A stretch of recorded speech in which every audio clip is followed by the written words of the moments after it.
Hello everyone, আসসালামু আলাইকুম। আমি জলি আহমেদ, বাংলাদেশি আমেরিকান ব্লগার আপনাদের সাথে।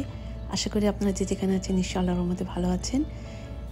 এই বছর আমার সবজি বাগান আপনাদের সাথে শেয়ার করব। এই যে দেখাচ্ছি লাউ হয়েছে, একবারে প্রায় 15-16টা লাউ নামছে। আমাদের একসাথে কাটতে হয়েছে। এই লাউগুলি ফ্রেন্ডের মধ্যে আমরা দিয়ে দিয়েছি, একটা রেখেছি নিজে খাওয়ার জন্য, বাকি সব ফ্রেন্ডেরকে দিয়ে দিয়েছি। দেন করলা গাছ, করলা হয়েছে, সিম হয়েছে, মাশাআল্লাহ অনেক সিম হয়েছে। এবার ফলনটা ভালোই ছিল। সবজি বাগান দেখাচ্ছে, এটা আমাদের বিজনেস আছে, আমাদের তার পিছনে লাগিয়েছি এই সবজি। আমি একটা শপিং সেন্টারে গেলাম কেনাকাটা করার জন্য।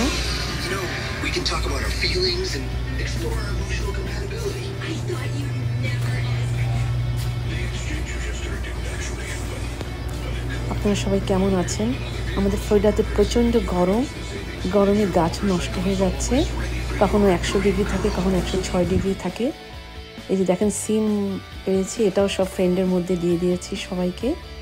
বরবটি হয়েছে, সিম হয়েছে। এখন আমি দেখাচ্ছি একটা রেসিপি। আমি অলিভ অয়েল নিয়েছি রান্না করার জন্য। আমি আদা, রসুন আর পেঁয়াজের পেস্ট দিলাম, হলুদের গুঁড়া দিলাম, সামান্য একটু মরিচের গুঁড়া দিলাম। মরিচের গুঁড়া না দিলেও চলে। জিরার গুঁড়া দিলাম,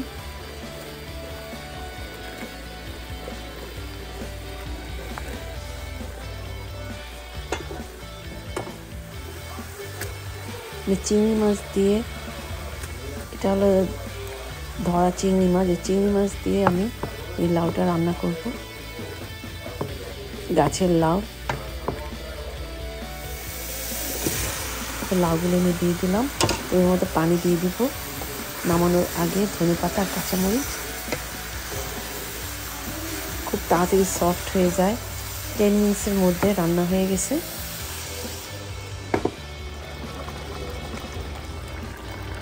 ধনেপাতা কাঁচামরিচ দিয়ে দিলাম।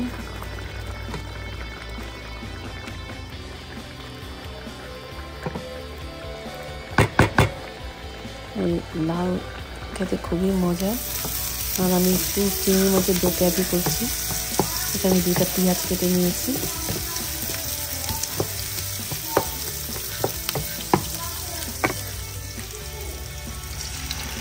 চিংড়ি মাছগুলো দিয়ে দিলাম, একটু পেঁয়াজের সাথে ভেজে নিব, ভালো ঘ্রাণ হবে।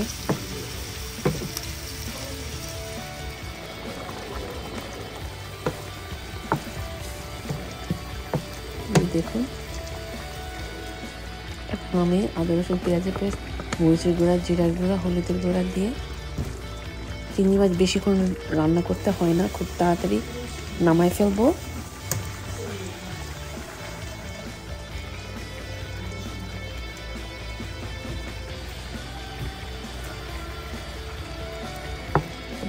ধনেপাতা কুচিয়ে, মরিচ কুচিয়ে দিয়ে দিব।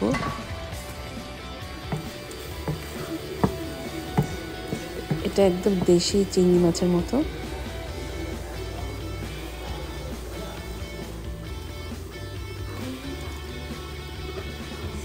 আমাদের এক ছোট ভাই দিয়েছেন এই চিংড়ি মাছটা, খুবই মজার।